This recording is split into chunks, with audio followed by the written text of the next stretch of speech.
Vedanta hospital मानव सेवा के लिए समर्पित एक विश्वसनीय संस्था है। निदेशक डॉक्टर शिशिर जायसवाल ने प्रेस वार्ता में बताया कि हॉस्पिटल में मरीज के इलाज को प्राथमिकता दी जाती है और हर गंभीर केस में जीवन बचाने का प्रयास किया जाता है। चिरैया कोट के मरीज की घटना पर उन्होंने बताया कि हॉस्पिटल पर लगाए गए आरोप निराधार हैं और वीडियो साक्ष्य मौजूद हैं। उन्होंने कहा कि यह एक सोची समझी साजिश है ताकि पैसे का भुगतान न करना पड़े। डॉक्टर जायसवाल ने स्पष्ट किया कि हॉस्पिटल की व्यवस्था पारदर्शी और किसी भी कानूनी जाँच के लिए वो पूरी तरह तैयार हैं।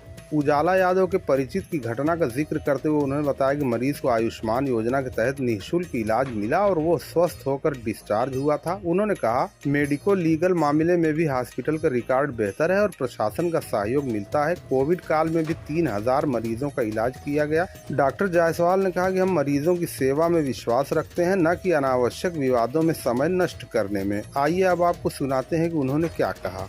शिव कुमार मरीज को लेकर के उसके बारे में क्लियरेंस देना। दूसरा ये था कि वेदांता में ही ऐसी घटनाएं क्यों होती है, अक्सर लोग मुझसे पूछते हैं, उसका जवाब देना। तीसरा ये कि वेदांता कहा जाता है बहुत महंगा अस्पताल है, उसका जवाब देना। चौथा ये कि वेदांता ने समाज के लिए किया क्या है, समाज में वेदांता ने सबसे पैसे कमा के केवल जेब में रख लिए, उसके लिए किया क्या है। तो इन 4 प्रश्नों को पूरे रूप से जवाब देने के लिए मैंने आप सबको अपने पास बुलाने का आग्रह किया। जो शिव कुमार वाला मामला है उसमें क्या सच्चाई है? जैसे उनके परिजनों का आरोप ये है कि यहाँ पीटा गया, गार्ड ने पीटा, आपने पीटा, उनके साले को पीटा, उनके साले के कोई दोस्त थे उनको पीटा। जो साले के उनके दोस्त से उनके बारे में कहा जा रहा है कि उनके साथ पिटाई हुई, एक ही आदमी है जिन्होंने कहा कि मेरे साथ पिटाई हुई। मैंने सिर्फ इतना कहा कि अगर 2 बजे रात को किसी को 18 लोग मिलके पीटेंगे, कहीं उन्होंने कहा कि डंडे हथियारदारों से भी पीटा है, कहीं कहा उन्होंने थप्पड़ से मारा गया। मैं कहता हूं केवल थप्पड़ हाथ से ही कोई मारेगा तो हाथ से ज़्यादा चेहरे पे, सिर पे, सीने पे चोट आएंगी। कहीं पे भी कोई दाग धब्बा, जैसे हमारे दाल पे एक चाटा भी पड़ता है तो एक निशान पड़ जाता है। उनके शरीर पे किसी तरीके के निशान थे चोट के, या फिर उनकी आवाज़ में 2 बजे चोट हुई, 6 बजे वो बोल रहे हैं हाथ ऊँचा करके, वीडियो में रिकॉर्डेड है, जो खुद गाली गलौज करके गाली दी है। उसके बाद ये कहानी शुरू और उसके बाद ये बताया जा रहा है कि क्या उनको कहीं निशान थे ऐसे, या उनकी आवाज़ में ऐसी झलक थी कि उनके साथ मारपीट हुई है। केवल उन्होंने ये सारी घटना इसलिए बनाई क्योंकि पैसा ना देना पड़े। उनकी बिल 70,000 रुपये की बन चुकी थी। उनका था कि हमारा मरीज ठीक नहीं हो रहा है, डॉक्टर ने कह दिया बचने के चांस नहीं है, चाहे तो आप कहीं ले जाके दिखा लो या फिर इन्हें घर ले जाके सेवा करो। तो वही आप देखिए, मैंने उनका लिखित भी लिया है, 70,000 रुपये उन्होंने जमा किए, जिसका हमने एक पैसा नहीं लिया, उनसे लिखवा के लिया है और उन्होंने लिख के दिया है कि मेरे साथ एक पैसा। और सारे वीडियो जब वो लाए गए थे तब भी बहुत क्रिटिकल स्टेज में थे, ऑपरेशन की सलाह दी गई उसका भी वीडियो, ऑपरेशन के बाद वेंटिलेटर पे शिफ्ट किया उसका वीडियो, ऑपरेशन के बाद जब वीडियो आयुष्मान में सारी सीरियस होते गए सबका वीडियो। इवन उन्होंने कहा 1:30 बजे रात को एक्सपायर हुई, सुबह 9:30 बजे वीडियो बनाया गया जिसमें डेट टाइम सब बोला गया। वो वहाँ पे खड़े हैं। उसके बाद जब वो एम्बुलेंस में शिफ्ट हुए हैं, एम्बुलेंस में लिटा दिया गया है, उनके दूसरे एम्बुलेंस के एम्प्लॉय सक्शन कर रहे हैं, उस समय भी वो अपने हाथ चला रहे हैं, अपने गर्दन को हिला रहे हैं, सांस ले रहे हैं बिना किसी ऑक्सीजन।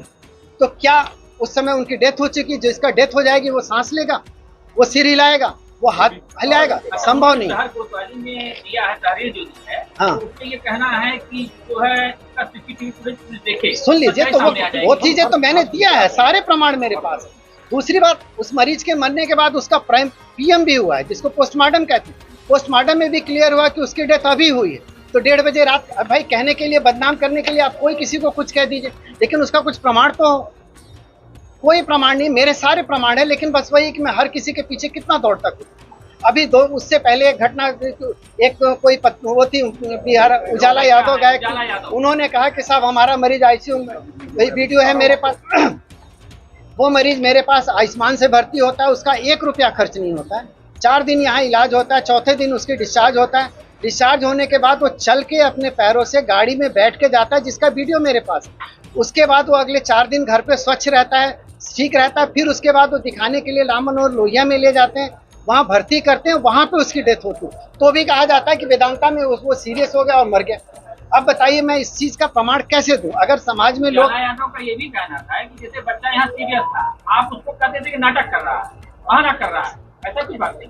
भाई मेरी बात आप सुनिए, ये शब्द तो उनकी बनावटी है। अगर मैं ऐसा कहता तो कैसे उसका इलाज करता, और अगर ठीक होता तो कैसे पैरों पे चल के जाता? वो अपने पैरों से चल के जा रहा है, घर पे भी 4 दिन ठीक है, खा रहा है, पी रहा है, सारा काम कर रहा है, और चौथे दिन लोग उसको लोहिया ले जाने दिखाने के लिए, तो लोहिया वाले कह रहे हैं भाई कुछ इसमें दिक्कत लग रही है, इसको एडमिट करिए, इसकी जांच होगी, और वहाँ पे उसकी डेथ हो रही है, और आप कह रहे हो कि वेदांता में उसको वो सीरियस हो गया, उसकी डेथ हो गई, तो मैं इसका क्या प्रमाण दूं?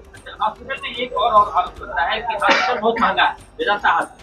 मैंने इसका जवाब अभी दिया सर, मैं आपसे यही जवाब, देखिए सर, मेरे पास 90% क्रिटिकल पेशेंट आए। इसका एक ही प्रमाण है कि अगर हम कोतवाली से पीआई निकालें, जिसे पुलिस इंफॉर्मेशन कहते हैं, जिसमें गनशॉट इंजरी, पॉइजन के पेशेंट, क्रिटिकली इल पेशेंट और जो मार धाड़ करके पेशेंट आते हैं, उसमें आधा से ज़्यादा केवल वेदांता का योगदान होगा और आधे में पूरा जनपद है।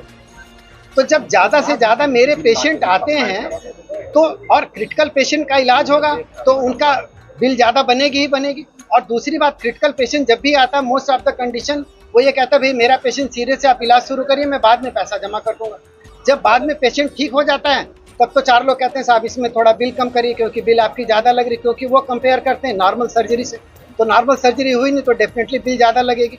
दूसरी बात, अगर पेशेंट नहीं ठीक होता तो कहते भाई इनको डांटो कि तुमने हमारा मरीज नहीं ठीक किया तो इतनी बिल कैसे बना दी। अरे साहब, जब आदमी ने काम किया है तो हर मरीज ठीक कैसे होगा? क्रिटिकल पेशेंट 100 के 100 पेशेंट अगर क्रिटिकल कहीं किसी अस्पताल में, दुनिया के किसी अस्पताल में ठीक हुए हैं तो कोई मुझे बता दे। मेरे इलाज में कोई कमी हो, किसी ऑपरेशन में कोई कमी हो, उसके लिए अगर कोई एक प्रमाण मुझे दे दो तो मुझे जो सजा मिले मैं मानने के लिए तैयार हूँ। लेकिन एज ए न्यूरोसर्जन अगर मेरी ट्रेनिंग SGPGI की है, वहाँ पे क्रिटिकल पेशेंट का ही इलाज किया जाता है, उसी की मेरी गुणवत्ता है, तो मैं अगर उस काम को कर रहा हूँ तो मेरा गुनाह क्या है? एक और आरोप लगता है कि आपने अपने वेदांता हॉस्पिटल से कमरा खड़ा कर दिया। कमरा किसके लिए? समाज किसके लिए खड़ा किया है? वो अगर मैंने काम किया है तो आप ये सोचिए कि उसको मैंने समाज के लिए ही किया। मैंने जो भी आजमगढ़ में पैसा पाया या पैसा कमाया, आजमगढ़ के जनता के लिए ही इन्वेस्ट किया है। मैंने यहाँ का पैसा कहीं बाहर इन्वेस्ट नहीं किया। मैंने पहले किया, सबसे पहले मैंने डायग्नोस्टिक सेंटर बनाया, क्योंकि उससे पहले हम लोग CT MRI करने बनारस भेजा करते थे। बनारस जाने में मरीज का पैसा भी लगता था, आने जाने में किराया भी लगता था, समय भी लगता था। आज मैंने rocks magnet 3 Tesla MRI Azamgarh में पहला मैंने दिया और आज भी पहला ही है। कोई MRI सेंटर और चार्ज उतना ही जितना सबका MRI सेंटर। 128 स्लाइस CT दिया, जो में अत्याधुनिक तरीके की जांचें होती, किसी भी सेंटर पे आज भी 128 स्लाइस CT नहीं लगा हुआ, ना आजमगढ़ में ना मऊ में, और चार्ज सबके सेम। मैंने स्कूल खोला, जयपुरिया के नाम से खुला। आज उस स्कूल का एक टैग है कि वहाँ के बच्चे मेधावी हैं, और सर मेधावी इस हद तक हैं सर कि वहाँ पे 99% बच्चा आज एक पोजीशन होल्डर है। उसी में एक बच्चा आजमगढ़ का इतिहास रचा है, जिसको पूरे भारतवर्ष के 40 बच्चों में चुना गया है, जो हमारे भारत के प्रधानमंत्री से मिलने जा रहे हैं, जिसका भी प्रमाण मेरे को देखकर। तो मैंने जो पैसा कमाया यही सर्च किया। अरे मैं छोटी सी बात बता रहा हूँ सर, मैंने गौशाला खोली, उस गौशाला में भी दूध का रेट वही है, लेकिन दूध जो मिलता है गीर गाय का मिलता है। जो आपने न्यूज़पेपर में पढ़ा, तमाम न्यूज़ चैनल्स में आया कि इसके दूध में तमाम ऐसे चीज़ें हैं जो आम गाय के दूध में नहीं होते हैं, आज तक में निकला है, तमाम बड़े न्यूज़ चैनलों में आया, सारे पेपरों में आया। जब हमने उसका उद्घाटन बाबा रामदेव जी से कराया था तो उन्होंने ही कहा था, इतनी ज़्यादा गीर गाय का कलेक्शन मैंने आज तक किसी गौशाला में नहीं देखा है। लोग 1-2 गीर गाय लाते हैं अपने घर के दूध पीने के लिए। वेदांता क्यों विवादों में रहता है? उसकी वजह यही है सर, क्योंकि मैं क्रिटिकल पेशेंट डील करता हूं, और क्रिटिकल पेशेंट जब आता है तो मोस्ट ऑफ द टाइम उसके पास पैसे नहीं होते हैं, और जब पैसे मांगे जाते हैं ठीक होने के बाद या रिफ़र करते समय, तो लोग कहते हैं कि हम पैसे नहीं देंगे। 4 लोग खड़े हो जाते हैं, कहते हैं आपने बिल ज़्यादा बनाई, तो हम कहते हैं भाई सब पहले तो हमने आपको बताया, तो जिसको बताते हैं वो पीछे चले जाते हैं। नए लोग आके खड़े हो जाते हैं, या तो मैं क्रिटिकल पेशेंट लेना बंद कर दूं, पहले कह दूं पहले पैसा जमा करिए तब इलाज करेंगे, तब कल को आप यही कहेंगे पेशेंट मर रहा था, आपने पैसे के लिए इलाज नहीं किया और पैसा मरीज मर गया। सर, आप ये सब सारी चीज़ें कह रहे हैं कि हम लोगों से बहुत सहूलियत से मिलते हैं, तो वो कम्युनिकेशन गैप कहाँ रह जाता है जो इस तरह की कंडीशन हमेशा देखने को मिल जाती है? कम्युनिकेशन गैप नहीं है सर, ये कुछ लोग तरीके से आते हैं कि ये चीज़ इलाज हो गई, जो मेन रिश्तेदार हैं वो कभी नहीं कहते। उनको आप उनके साथ मारपीट नहीं पाएंगे कि इनका बच्चा है, इनके पिता के साथ मारपीट हुई, नहीं, न वो उनके परिवार का सदस्य होते हैं, न उनके रिश्तेदार होते हैं। 99% कंडीशन में 1% अपवाद हो सकता है कि वो कोई बाहरी होते हैं, केवल अपने आप को हीरोगिरी बनने के चक्कर में कि मुझे पैसा ना देना पड़े, मैं अभी आया हूँ तो मैं ICU में क्यों नहीं घुसूंगा, मुझे आप कैसे रोक सकते हैं, तो मुझे गाली कम देते हैं, उन लोगों को गाली देते हैं जो इसी क्षेत्र के हैं। इसी देहात के हैं, चाहे वो सिस्टर हैं, चाहे वो गार्ड हैं, चाहे वार्ड बॉय हैं, अगर वो कोई गरीब परिवार से हैं, चाहे अच्छे परिवार से, जिन्होंने जितनी पढ़ाई की अपनी पढ़ाई के हिसाब से वो सेवा दे रहे हैं, तो क्या वो गाली खाने के लिए बैठे हैं? आप ही को पता चले कि आपके बच्चे को कोई गाली दे रहा है तो आपको कष्ट नहीं होगा? जिन गार्ड के साथ उन्होंने गाली दी वो भी इस क्षेत्र के ही।